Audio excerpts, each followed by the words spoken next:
Welcome back to the channel, everybody. Thank you so much for joining me and allowing me to continue to be your daily advocate.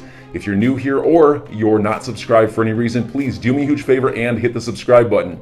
Thank you to all of you who have been watching and following me for so long. It truly means a lot, and I'm glad that I can be this person. Alrighty guys, I want to start this video off with some super exciting news that just got released today around a Ripple board member. One of the most mind-blowing things for me since I started covering Ripple and XRP is how impressive, how top tier Ripple's board, Ripple's employees are when compared to other industry players. There is no doubt in my mind there is something serious going on behind the scenes for them to attract this kind of top tier talent.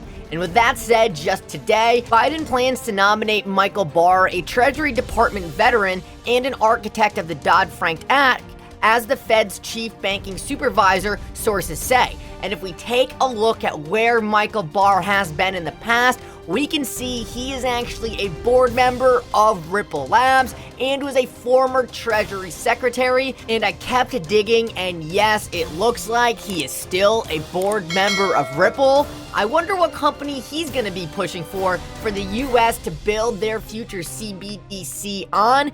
Guys, this is not normal. You typically do not see such high-level people moving out of one specific company. I have seen countless members now come to and from the Fed, to and from the Treasury, and they always end up at Ripple. And I think it's important to ask the question, why do they always end up at Ripple?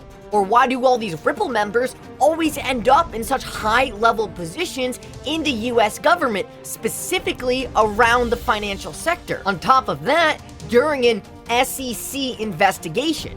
You would think if the SEC investigation had any valid claims to it, well, the Ripple board members probably wouldn't be such a hot candidate for such an important Federal Reserve job. Or also, you'd think if Ripple was a sketchy company that was breaking SEC laws, well, not that many high-level government officials would be risking their reputation to go over to Ripple. So with that said, what's going on behind the scenes? And the funny part about that is we don't even really need to speculate.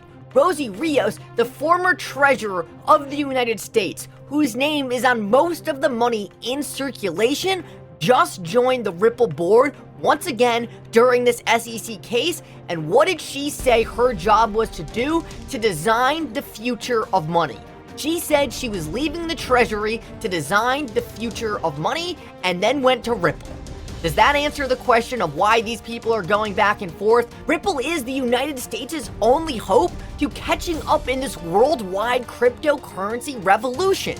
The US is so far behind, but they have one of the best cryptocurrency companies in the entire world. I would argue the best cryptocurrency in the entire world who can catch them up overnight, and that's what's happening here. That's why these officials go back and forth. They are feeling out, they are building the process, they are creating the standards, and that's why someone like Rosie Rios, when she talks about Gary Gensler, she says, I adore Gary Gensler, because all of these people are in the know. They know what's being built behind the scenes. They know what the future of money looks like, and there is no doubt Ripple and XRP are going to be that future of money. If we take a look at what Rosie Rios said, she says XRP is one of the few cryptocurrency options out there that have a credible and legitimate use case. Does that sound like something the SEC has to go after?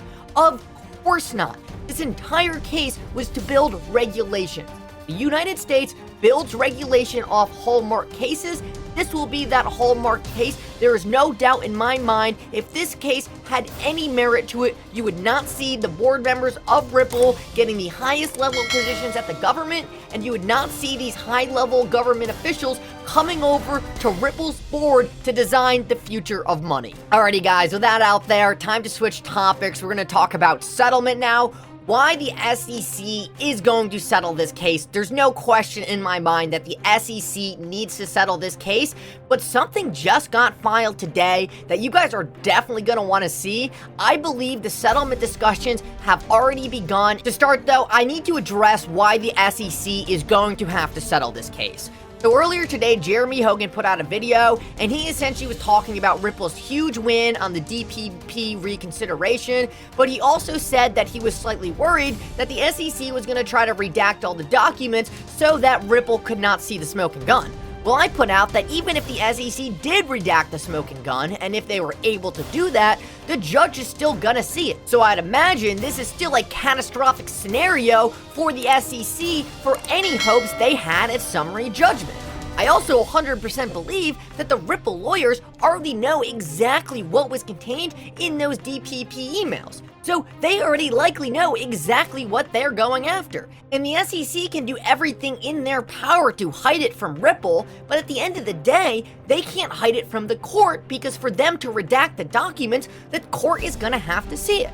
So right there, handing over these documents to the court, they just blew up all their chances at summary judgment. They lost the bulk of the case already because when the court sees that the SEC had no idea if XRP was a security or not, well, that blows up their case. So the SEC is now heavily incentivized to settle this case at all costs because summary judgment is no longer a realistic scenario for the agency. They would have to pay all of Ripple's legal fees on a case that they know will get lost in summary judgment. Additionally, this thing going to summary judgment means that the SEC is going to carve this case into stone for every single other cryptocurrency project the SEC goes after to use against the SEC. This is something the SEC cannot risk happening. They're going to drastically hurt their agency's power over the cryptocurrency market by giving every single other crypto project a playbook for how to beat the SEC.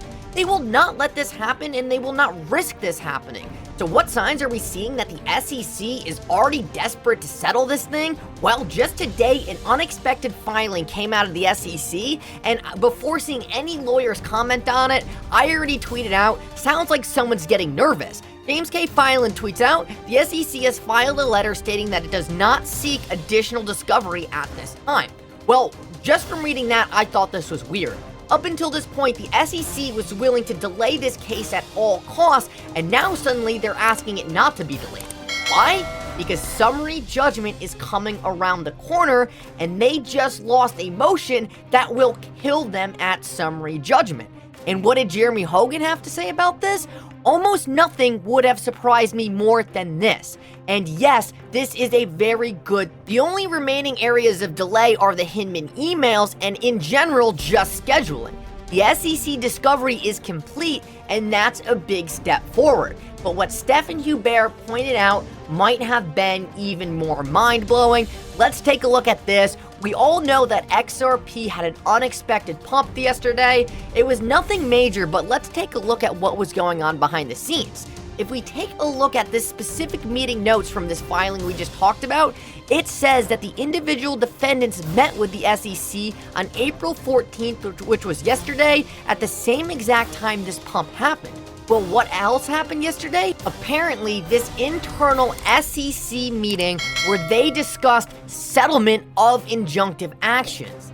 What major settlement could they have been talking about at the same exact time they were meeting with the Ripple lawyers? I'll let you guys think about that one on your own, but I have my suspicion. So is it that easy? Is the SEC just giving up? Of course not. The SEC came back and filed another motion for another reconsideration of the Bill Hinman emails and explicitly stated that they are going to appeal this to Judge Torres. So you might be thinking, that's a bad sign. Well, no. Jeremy Hogan told us that this is actually a very good sign because it shows us that there is no doubt a smoking gun in these emails and the SEC is not going to hand them over.